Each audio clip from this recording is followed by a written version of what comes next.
It's quite a production. It's very hard to shoot in a real prison. This is an old place. There's a lot of prison history here. But the actors actually worked in this 3.5-foot distance between the bed and the wall to get a light into somebody's eyes, along with the cameras and the people and the sound man and the boom, is almost a geometric problem. It's 106 degrees. It's a physical challenge as well as a mental challenge, and it is prison. Anything can happen, man.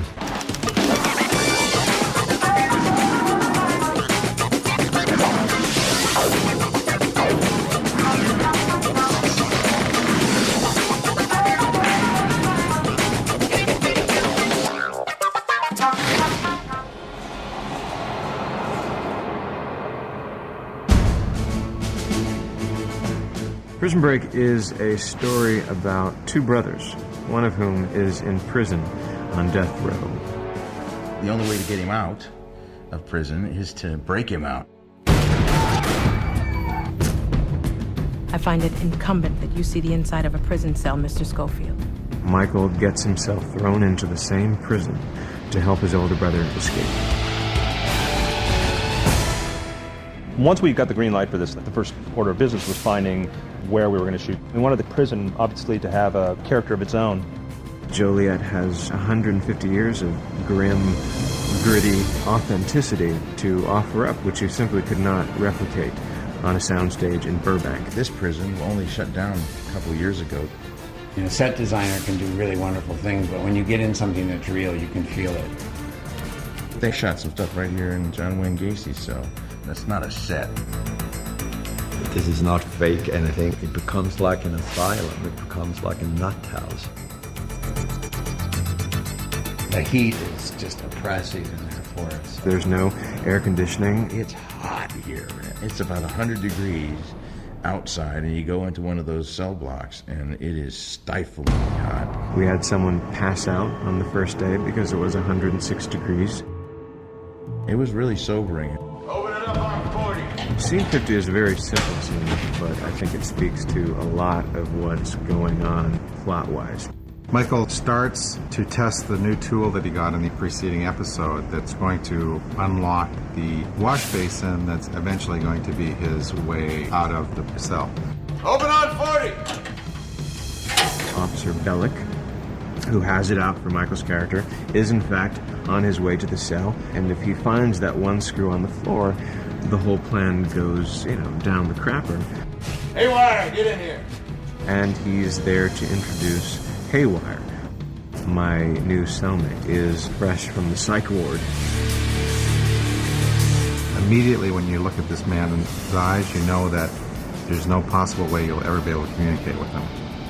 Obviously, he's not going to enlist Haywire because this is not the kind of guy you want to be in the tunnel with when you're getting out. But there's a quandary there, which is if you don't enlist him, when the heck do you dig? And we realize that Hero has now got a challenge that's probably insurmountable. I like a lot of cameras because I think there's things that the audience needs to see that's not necessarily written. Somebody's hands are nervous. Somebody is trying to hide something. The way somebody looks or glances. Everyone's pinched in there pretty darn tight.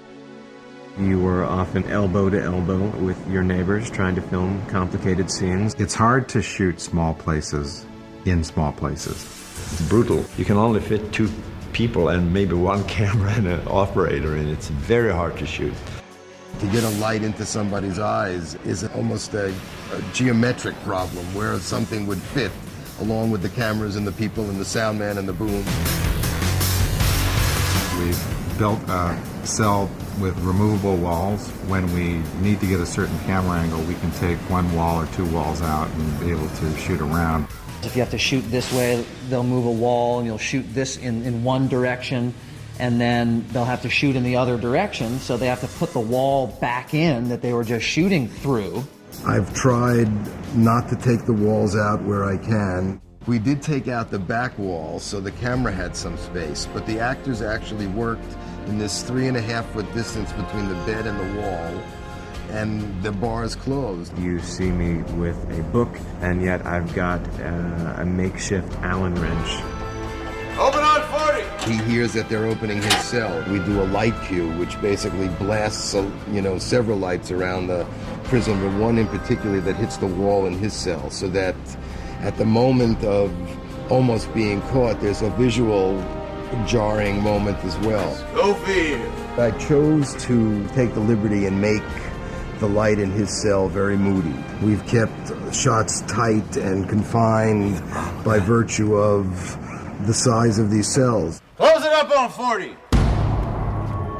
We decided to condense the scene, collectively as a group. The scene used to be carried by Haywire's dialogue. We had scripted it that he comes in and they have a very long conversation. I don't want to see this, I don't want to hear that, and I don't sleep.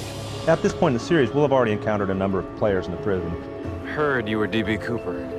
It's better for me to owe you one in here than it is for you to owe me one. A lot of things are running through me in this prison. I'm pretty powerful inside here. They come at me, John. I'm coming after you. I doubt it. And there have been a number of conversations about, okay, we have an antagonism here between us. Here's what's wrong with you, and here's what's right with me. And so it felt a little bit the same to us. And what we thought would be far more unsettling would be not a character who's going to threaten him or anything like that, but rather the character that says nothing. Open on 40. Schofield. Found you a new cellie. As luck would have it, I found him in Psych Ward. You were the only guy with an empty tray, so... Psych ward. You got a problem with that? Because if you do, please, feel free to drop it in my suggestion box here.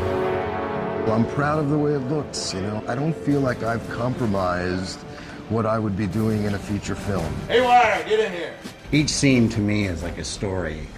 Every scene sort of has a beginning, a middle, and an end.